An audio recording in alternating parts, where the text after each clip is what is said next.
नमस्कार, मैं हूं धर्मेंद्र और स्वागत है आपका दी पॉलिटिकल वॉर में। आज हमारे साथ में इस समय मौजूद हैं राधिका अब्रोल जी हैं। आपको आज अध्यक्ष बनाया गया है। आप पहली बार अपने ऑफिस में, मैम कैसा लग रहा है? जी बहुत अच्छा लग रहा है और भारतीय जनता पार्टी का धन्यवाद देना चाहती हूँ दिल से।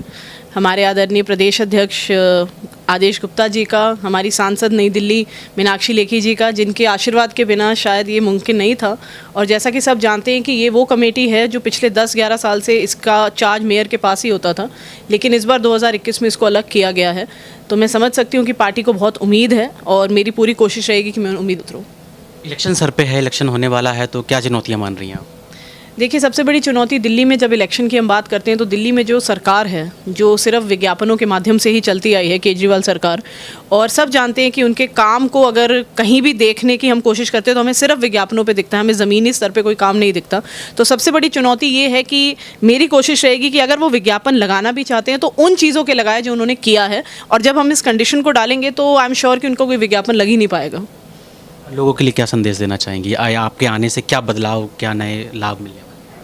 हमारी पार्टी का हर कार्यकर्ता, हर पार्षद, विधायक बहुत मेहनत करते हैं ज़मीन पर शायद हम उतना प्रचार नहीं कर पाते, क्योंकि या तो आप काम कर सकते हैं या प्रचार कर सकते हैं। इस कमेटी के माध्यम से मैं सिर्फ ये संदेश देना चाहती हूँ कि जितने भी पार्षद हैं उनके लिए हम डेडिकेटेडली कुछ करें और उनको ऐसा अवसर मिले कि वो अपने काम का प्रचार कर पाएँ। आप कहते हैं ना कि आज पहले दिन यहाँ इस चेयर पे बैठी हैं, तो कैसा महसूस हो रहा है? मतलब कितना ये इस साल का आखिरी टेन्योर है इस एमसीडी इलेक्शन का, और इससे पहले मुझे 4 कमेटीज़ मिल चुकी हैं। तो एक बहुत खुशी इसलिए हो रही है कि इस कमेटी को अलग किया गया इस बार, और शायद मुझे इस लायक समझा गया कि मैं इसको चेयर कर सकूं। और उसकी रीज़न मुझे ये लगती है कि अगर आप मेरे सोशल मीडिया अकाउंट्स देखेंगे तो वो काफ़ी एक्टिव रहते हैं।